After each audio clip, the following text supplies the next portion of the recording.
Dear students, आज हम network theorems में चौथी प्रमेय रेसिप्रोसिटी थ्योरम या पारस्परिकता प्रमेय का अध्ययन करेंगे।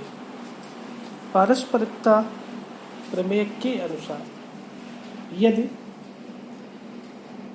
द्विपार्श्विक रेखीय प्रतिबाधाओं से युक्त किसी जाल के एक मैश या लूप या ब्रांच में एक विद्युत वाहक बल का स्रोत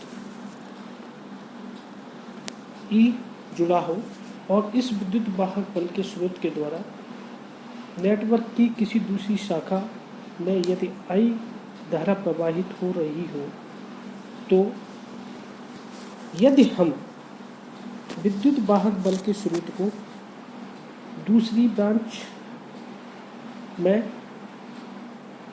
प्रतिस्थापित कर दें, तो उस स्रोत से पहली ब्रांच में प्राप्त होने वाली धारा का मान समान ही प्राप्त होता है। यानी कि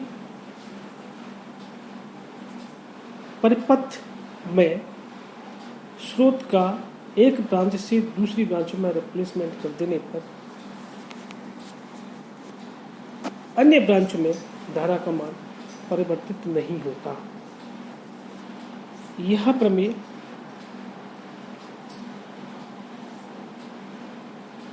इस प्रकार भी कही जा सकती है कि we can say the cause and effect are interchangeable in a bilateral network. यानी कि यदि धारा के बहने का कॉज विद्युत वाहक बल का स्रोत है, तो उसका प्रभाव धारा का दूसरी ब्रांच में बहना इंटरचेंजेबल है। इस प्रमेय को AC नेटवर्क में भी यूज किया जा सकता है। इस प्रमेय के कथनानुसार लूप 1 व लूप 2 के मध्य ट्रांसफर इम्पीडेंस या अंतरित प्रतिबाधा बराबर होती है। इस प्रमेय की सबसे बड़ी बात यह है कि इसे तभी प्रयुक्त किया जा सकता है जब परिपथ में केवल एक ही स्रोत प्रयुक्त किया गया हो। एक से अधिक स्रोत प्रयुक्त करने पर यह प्रमेय लागू नहीं होती और इस प्रमेय के लिए नेटवर्क का रेखिक होना आवश्यक है। इस प्रमेय को सिद्ध करने के लिए या समझाने के लिए हम एक परिपथ कंसीडर कर रहे हैं जिसमें विद्युत वाहक बल भी प्रयुक्त किया गया है। R1, R2, R3 प्रतिरोध है व विद्युत वाहक बल के स्रोत B द्वारा दूसरे लूप में धारा का मान I है। यदि हम विद्युत वाहक बल के स्रोत को दूसरे लूप में प्रतिस्थापित कर दें, तो इस स्रोत से पहले लूप में बहने वाली धारा का मान भी IE होगा।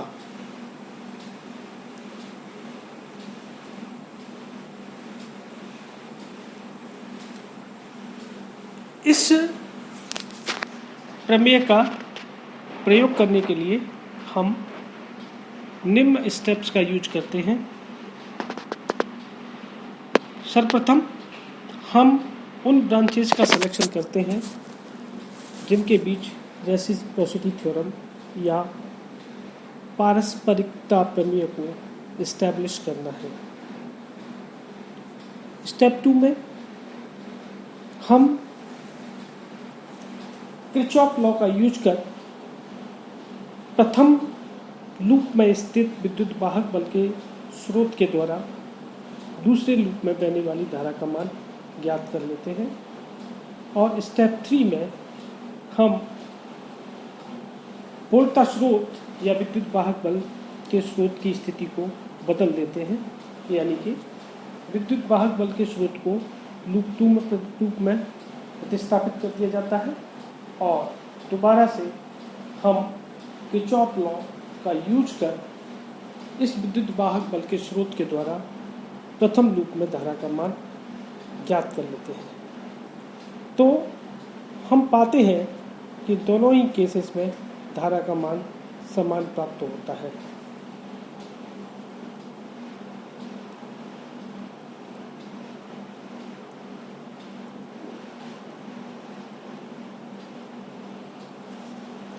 हम इस परिपथ में के प्रथम लूप में स्थित वोल्टता स्रोत के कारण दूसरे लूप में बहने वाली धारा का मान ज्ञात करें तो यह मान I1 equal to R3E over R1 R2 plus R2 R3 plus R3 R1 प्राप्त होता है। अब हम पारस्परिकता प्रमेय के अनुसार, जैसा कि चित्र में दिखाया गया है, वोल्टा स्रोत को दूसरे लूप पर प्रतिस्थापित कर देते हैं और इस स्रोत के कारण प्रथम लूप में बहने वाली धारा का मान ज्ञात करते हैं। तो यह मान भी पुनः R3E over R1 R2 plus R2 R3 plus R3 R1 ही प्राप्त होता है, जिससे सिद्ध होता है कि पारस्परिकता प्रमेय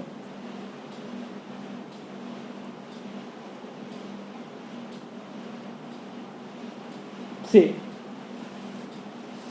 वोल्टता स्रोत की स्थिति को बदल देने पर धाराओं का मान परिवर्तित नहीं होता।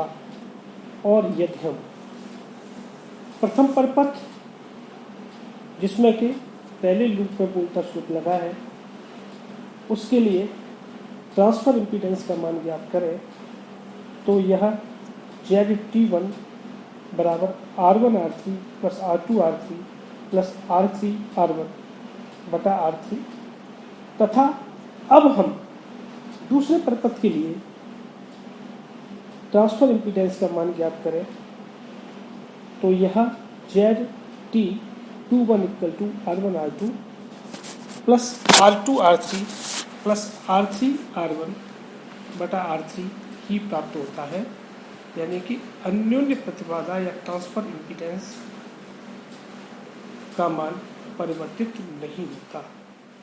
धन्यवाद।